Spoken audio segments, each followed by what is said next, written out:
Identity theft. ఇది identify theft ఏంటంటే మన పర్సనల్ ఇన్ఫర్మేషన్స్, మన ఫోన్ నంబర్స్, మన ఈమెయిల్ ఐడీస్ అండ్ అదేవిధంగా మన అడ్రస్లు కానివ్వండి, మన Aadhaar card, pan card and అదేవిధంగా మన పాస్పోర్ట్, ఇవన్నీ డీటెయిల్స్ కూడా థెఫ్ట్ చేసి వాళ్ళు వేరే పర్పస్కి వాడతారనమాట.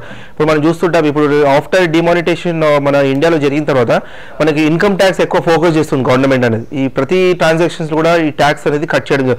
సో ఇట్లాంటి వాటిలో ఏం చేస్తున్నారంటే చాలా ఫ్రాడ్స్ ఇన్కమ్ ట్యాక్స్ సైడ్ నుంచి కూడా వేరే వాళ్ళకి ఆధార్ కార్డ్స్ కానివ్వండి, పాన్ కార్డ్స్ తీసుకొని వాళ్ళు పాస్వర్డ్ రీసెట్ చేస్తున్నారు. అదేవిధంగా మనకి రాంగ్ కాల్స్ కూడా వస్తున్నాయి. మేము ఇన్కమ్ ట్యాక్స్ డిపార్ట్మెంట్ నుంచి కాల్ చేస్తున్నాము, కేవైసీ అప్డేట్ చేయడానికి మీ ఇన్ఫర్మేషన్ మా దగ్గర ఉన్న ఇన్ఫర్మేషన్ అనేది వాళ్ళు ఎవరికైతే యూజర్ ఉన్నారో వాళ్ళకి కాల్ చేసి ఇన్ఫర్మేషన్స్ అనేది ఇస్తున్నారు. సో ఇలాంటి వాటిలో ఏమంటే ఒకసారి అడ్రస్ కానివ్వండి, వాళ్ళ పాన్ కార్డ్ డీటెయిల్స్ ఇవ్వగానే వాళ్ళు బ్లైండ్గా ట్రస్ట్ చేస్తున్నారు. ఈ ఐడెంటిటీ థెఫ్ట్ అనేది ఎక్కువ మేజర్గా మళ్ళీ ఇంటర్నెట్ ద్వారానే జరుగుతాయి.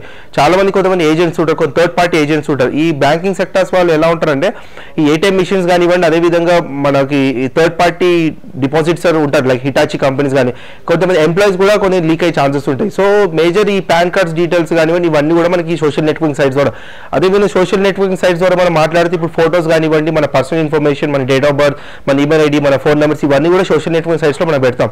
స్పెషల్గా ఎక్కువ ఫేస్బుక్లో చాలా మంది ఇలాంటి ఇన్ఫర్మేషన్స్ అప్డేట్ చేస్తుంటారు. అప్పుడు ఏం చేస్తారంటే ఈ ఇన్ఫర్మేషన్ తీసుకొని వాళ్ళు సేమ్ యాజ్ ఇట్ ఈస్ ఇంకొక ఫేక్ ప్రొఫైల్ క్రియేట్ చేస్తారు. ఎక్కువ ఇది హరాస్మెంట్ కింద మనం కన్సిడర్ చేసుకోవచ్చు. ఎక్కువ ఏదైనా క్లాస్ లవర్స్, బాయ్ ఫ్రెండ్స్ కానివ్వండి, గర్ల్ ఫ్రెండ్స్ కానీ మన క్లాసెస్ జరిగిన తర్వాత boyfriends will take a revenge and girl friends.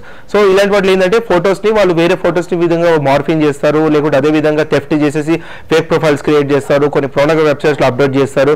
And అదేవిధంగా ఇలాంటి ఇన్ఫర్మేషన్స్ మనకు కొన్ని క్రిమినల్స్ కూడా మనకు కాల్స్ వస్తుంటాయి. మేము క్రెడిట్ కార్డ్, డెబిట్ కార్డ్ మేము బ్యాంకింగ్ నుంచి కాల్ చేస్తున్నాం, మీ అప్డేట్ ఇన్ఫర్మేషన్ చేయడానికి మేము కాల్ చేస్తాం, కేవైసీ కోసం అని చెప్పేసి కూడా. ఈ ఐడెంటిటీ థెఫ్ట్ అనేది ఇన్ఫర్మేషన్ నెట్లో నుంచి సెర్చ్ చేసుకొని మనకు కాల్ చేసి మనకి ఏదో విధంగా సోషల్ ఇంజనీరింగ్ అంటే మనం ఏదో విధంగా నమ్మించి కన్విన్స్ చేసేసి మన ఇన్ఫర్మేషన్ అనేది మొత్తం తీసుకోవడం జరుగుతుంది. ఈ మేజర్ ఐడెంటిటీ థెఫ్ట్ ఎక్కువ ఎక్కడెక్కడ జరుగుతుందంటే స్పెషల్గా ఎక్కువ సోషల్ నెట్వర్కింగ్ సైట్స్ ఒకటి, అండ్ అదేవిధంగా కొన్ని బ్లాగ్స్ అండ్ ఫారమ్స్ ద్వారా కానీ, అండ్ అదేవిధంగా యాడ్సెన్స్, కొన్ని గూగుల్ యాడ్సెన్స్లో కూడా ఇలాంటి ఇన్ఫర్మేషన్స్ పెడుతుంటారు. ఇప్పుడు ఏదైనా ఒక సెలబ్రిటీ ఎగ్జాంపుల్ తీసుకుంటే చాలా రూమర్స్ క్రియేట్ చేస్తారు సెలబ్రిటీస్ మీద. ఈ ఇన్ఫర్మేషన్ అంతా సెలబ్రిటీ ఇన్ఫర్మేషన్ తీసుకొని వాళ్ళంత మీదనే వాళ్ళు రూమర్స్ క్రియేట్ చేస్తుంటారు. సో అది ఏంటంటే ఒక ట్రాఫిక్ ఫ్లోగా పెరిగిపోయి జనాలను అట్రాక్టివ్ అయ్యే విధంగా వాళ్ళు ఐడెంటిటీ థెఫ్ట్ చేసి మిస్యూజ్ చేస్తారు. సో ఇట్లాంటి వాటిలో ఐడెంటిటీ థెఫ్ట్లలో ఇది చాలా easy, just copy and paste చేస్తే అయిపోతుంది. డూప్లికేట్ కార్డ్స్ కూడా క్రియేట్ చేసుకోవచ్చు. ఆధార్ కార్డ్స్ కూడా ఆల్రెడీ డూప్లికేట్ జరిగినాయి. ఈ మేజర్ డ్రాబ్యాక్స్ ఎక్కడెక్కడ జరుగుతాయంటే ఇప్పుడు ఆధార్ కార్డే మన ఎగ్జాంపుల్ తీసుకుంటే ఎన్నో ఫేక్ ఆధార్ కార్డ్స్ కూడా ఉన్నాయి మనకి. మన అకౌంట్ ఓపెన్ చేసేటప్పుడు ఇవి చేయడం మాత్రం డైరెక్ట్ ఒరిజినల్ ఆధార్ కార్డు తోటి ఇస్తున్నాము. కొత్త ఫ్రాడ్స్ ఎలా ఉంటుందంటే మీరు తీసుకోవాల్సిన జాగ్రత్తలు అంటే ఇప్పుడు మన ఆధార్ కార్డు తీసుకునేటప్పుడు ఒక 10 ఫింగర్స్ మనం ఇస్తున్నాము. 10 ఫింగర్స్ స్కాన్ చేసిన తర్వాత ఏజెంట్స్ ఏం చేస్తున్నారంటే మన 10 ఫింగర్స్ నుంచి ఒక 2 ఫింగర్ తీసి వాళ్ళ 2 ఫింగర్స్ అక్కడ యాడ్ చేస్తున్నారు. సో ఇట్లాంటి వాటిలో ఫ్రాడ్ చేస్తున్నారు. ఇప్పుడు మన ఏటీఎం మొత్తం కంప్లీట్గా అప్గ్రేడ్ అవుతుంది. మొత్తం ఆధార్ కార్డ్ బేసిస్ మీద ఇప్పుడు ఏటీఎం మిషన్స్ అయితే వర్క్ చేయడం అనేది ఆల్రెడీ మన government of India note release చేయడం జరిగింది ఒఫీషియల్గా. సో ఇలాంటి వాటిలో ఏంటంటే ఈ ఐడెంటిటీ థెఫ్ట్ మన పర్సనల్ ఇన్ఫర్మేషన్స్ ఎప్పుడు కూడా మనం ఎక్కడ కూడా ఇవ్వదు. అదేవిధంగా ఇంతకు మనం చెప్పినట్టుగా సోషల్ నెట్వర్కింగ్ సైట్స్లో కానివ్వండి, and super market, restaurants, petrol bunks, కొన్ని ఫీడ్బ్యాక్ ఫామ్స్లో కానివ్వండి, మన కంట్రీ క్లబ్ కానివ్వండి, ఇలాంటి ఇన్ఫర్మేషన్స్ మనం ఇచ్చిన తర్వాత మన ఐడెంటిటీ థెఫ్ట్ అనేది చేయడం జరుగుతుంది. అండ్ మన ఫ్రెండ్స్ కానీ మన ఫ్రెండ్ సర్కిల్ కానీ రిలేటివ్స్లో కూడా మనం ఇలాంటి ఇన్ఫర్మేషన్స్ లీక్ అవుతుంటాయి. మనం ఎప్పుడైనా పర్సనల్ మొబైల్ ఫోన్స్ ఎవరికైనా ఇచ్చినా కూడా వాళ్ళు మన ఇన్ఫర్మేషన్స్ లీక్ చేస్తున్నారు. మన ఫోన్ నుంచి బ్లూటూత్ ద్వారా ట్రాన్స్ఫర్ చేసుకుంటున్నారు, షేర్ ద్వారా ట్రాన్స్ఫర్ చేసుకొని ఇలాంటి ఇన్ఫర్మేషన్స్ ఇల్లీగల్ రాంగ్ వేలో వాడుతున్నారు అనమాట. సో ఇది కూడా ఒక హరాస్మెంట్ కిందకి మనకు వస్తుంది అనమాట. సో ఇలాంటి ఇన్ఫర్మేషన్స్ మనం ఎప్పుడైనా సరే లీక్ అవ్వకుండా మనం ఏంటంటే కొన్ని థర్డ్ పార్టీ అప్లికేషన్స్ మనకు ఉంటాయి. ఐడెంటిటీ థెఫ్ట్ అవ్వకుండా ఉండాలంటే మన కొన్ని మొబైల్ ఫోన్స్లలో కొన్ని third party like CM security అనేసి ఇలాంటి కొన్ని సాఫ్ట్వేర్స్ అవైలబుల్ ఉంటాయి. ఇలాంటి యాప్స్ అన్ని కూడా మనం లాక్ చేసుకొని పెట్టుకోవాలి. అండ్ బెస్ట్ పాస్వర్డ్స్ కానివ్వండి, ప్యాటర్న్ లాక్స్ కానివ్వండి మన మొబైల్ ఫోన్స్లో పెట్టుకుంటే మన ఫ్రెండ్స్ ద్వారా కూడా మనము రిలేటివ్స్ ద్వారా కూడా సేఫ్గా ఉండొచ్చు. ఎందుకంటే ఐడెంటిటీ థెఫ్ట్ అనేది ఎప్పుడు కూడా నోన్ పర్సన్స్ ఎక్కువ చేస్తారు. అన్నోన్ పర్సన్స్ అంటే చాలా రేర్ కేసులో చేస్తారు.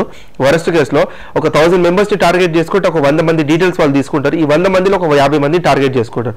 ఒకసారి ఈ 50 మంది ఇన్ఫర్మేషన్ అనేది మనం లీక్ అయిపోయిందంటే దాంట్లో సైబర్ క్రైమ్ బాధితులు అయ్యే ఛాన్సెస్ చాలా ఉంటాయి.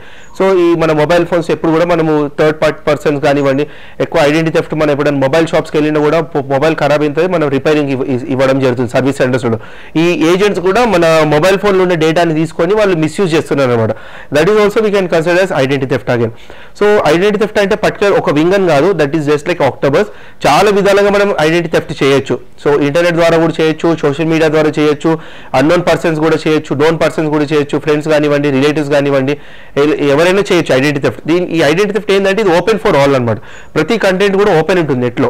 ఒకసారి మనం ఆన్లైన్లో కానీ పోస్ట్ చేస్తామంటే అది పర్మనెంట్ ఉండిపోతుంది. మనం ఒరిజినల్ పోస్ట్ డిలీట్ చేసినా కూడా డూప్లికేట్ పోస్ట్ ఎవరిది ఒక దగ్గర ఉంటుంది.